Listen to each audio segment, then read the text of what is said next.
एक छोटे से गांव में एक पुराना और भुतहा घर था, जिसे गांव वाले शिकार किया गया घर कहते थे।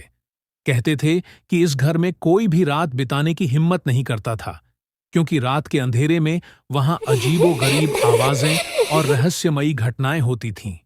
बहुत समय से यह घर खाली पड़ा था और इसके पास से गुजरने वाले लोग अक्सर ठिठक जाते थे, घर की टूटी-फूटी खिड़कियों से झांकते हुए।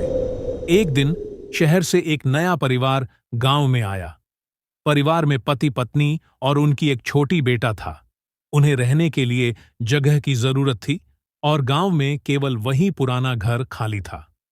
गांव वालों ने उन्हें चेतावनी दी कि यह घर सुरक्षित नहीं है, लेकिन नए परिवार ने अंधविश्वास को मानने से इनकार कर दिया। उन्होंने सोचा कि यह बस लोगों की कल्पना का परिणाम है और उन्होंने उसी घर में रहने का फैसला किया। पहली रात सब कुछ ठीक था। घर थोड़ा पुराना था, लेकिन ऐसा कुछ नहीं हुआ जिससे डर पैदा हो। परंतु जैसे ही दूसरी रात आई, अजीब घटनाएं शुरू हो गईं। आधी रात को घर के दरवाजे अपने आप खुलने बंद होने लगे। छत से चूड़ियों की खनकती आवाजें आने लगीं, जैसे कोई स्त्री ऊपर चल रही हो।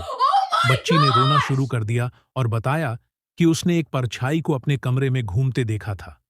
यह सुनकर परिवार डर गया, लेकिन फिर भी वे वहां रुके रहे। तीसरी रात घर में सब कुछ और भयानक हो गया। घर की दीवारों पर अजीब तरह के निशान दिखाई देने लगे और रात के समय किसी के हंसने की आवाजें गूंजने लगी। परिवार ने महसूस किया कि कुछ गड़बड़ है और उन्होंने घर के बारे में और जानकारी प्राप्त करने की कोशिश की। गांव के सबसे बुजुर्ग व्यक्ति ने उन्हें बताया कि कई साल पहले इस घर में एक औरत और उसकी बेटी रहती थीं। एक दिन कुछ शिकारियों ने इस घर पर हमला किया और उस औरत और उसकी बेटी की बेरहमी से हत्या कर दी। तब से उनकी आत्माएं उस घर में फंसी हुई थीं और जो भी उस घर में रहने आता उन्हें डराने लगतीं। यह सुनकर परिवार ने तुरंत फैसला किया कि वे उस घर को छोड़ देंगे। वे अगली सुबह ही वहां से चले गए और उसके बाद कभी भी उस घर की तरफ मुड़कर नहीं देखा।